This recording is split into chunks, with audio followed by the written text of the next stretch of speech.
হাওর সহ দেশের বিভিন্ন এলাকায় কৃষকরা নতুন ধান কাটায় ব্যস্ত সময় পার করছেন।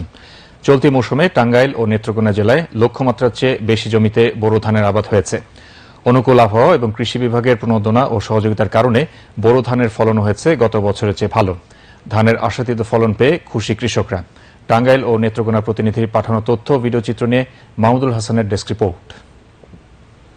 চলতি মৌসুমে টাঙ্গাইল জেলার লক্ষ্যমাত্রার চেয়ে 120 হেক্টর জমিতে বোরো ধান আবাদ হয়েছে। কৃষি বিভাগের সার্বিক সহযোগিতা ও কৃষকদের অক্লান্ত পরিশ্রমে ধান আবাদের লক্ষ্যমাত্রা ছাড়িয়ে গেছে।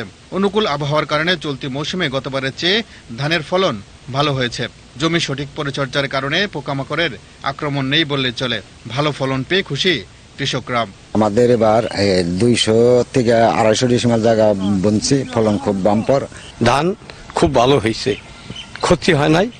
ধানের পরিমাণ খুবই ভালো, লাভবান হতে পারবো। আমি 100 ডিসিমাল জায়গা আবাদ করছি, আমার আবাদে ইনশাল্লাহ ভালোই আমি পাইছি ইনশাল্লাহ। প্রতি কাটাতে 7 থেকে 8 মন ধরে ধান পাইতাছি, আর গত বছর ধান পাইছি 4 মন 3 মন ধরে ধান পাইছি, আর ইদানিং 7 থেকে 8 মন 9 মন ধরে ধান পাইতাছি। ইতিমধ্যে পাকতে শুরু করেছে জমির ধান। কৃষকরা এখন জমি থেকে পাকা ধান কেটে ঘরে তুলতে ব্যস্ত সময় পার করছেন। চলতি মৌসুমে জেলায় 7 লাখ মেট্রিক টন চাল উৎপাদনের লক্ষ্যমাত্রা নির্ধারণ করেছে কৃষি বিভাগ। কৃষি বিভাগের পক্ষ থেকে আমরা এই আধুনিক যে জাতের বীজ সেগুলো আমরা কৃষক পর্যায়ে সরবরাহ করেছি।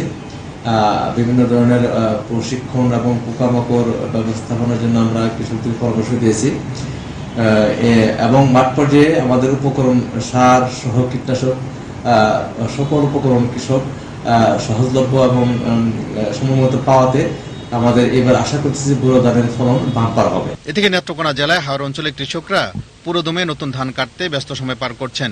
এবছর জেলায় 1,25,000 হেক্টর জমিতে বোরো ধান আবাদ করা হয়েছে।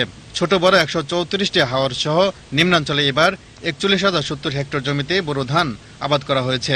ইতিমধ্যে হাওর অঞ্চলে প্রায় 90% ধান কাটা শেষ হয়েছে। যেখানে আমাদের জমির ধানগুলি শতকরা 80% পেকে গেছে, সেগুলি আমরা কাটার ব্যাপারে কৃষকদেরকে পরামর্শ দিচ্ছি। এখন নন হাওরের যে জমিগুলো আছে সেখানে পুরোদমে কাটার কাজ চলমান রয়েছে। বৃষ্টি ও কালবৈশাখী ঝড়ের আগে সকল জমির পাকা ধান কৃষকরা যাতে ঘরে তুলতে পারে সেই পরামর্শ দিচ্ছে কৃষি বিভাগ। Mahmudul Hasan, desk report, Bangladesh television. Bangladesh Rabindrasangeet শিল্পী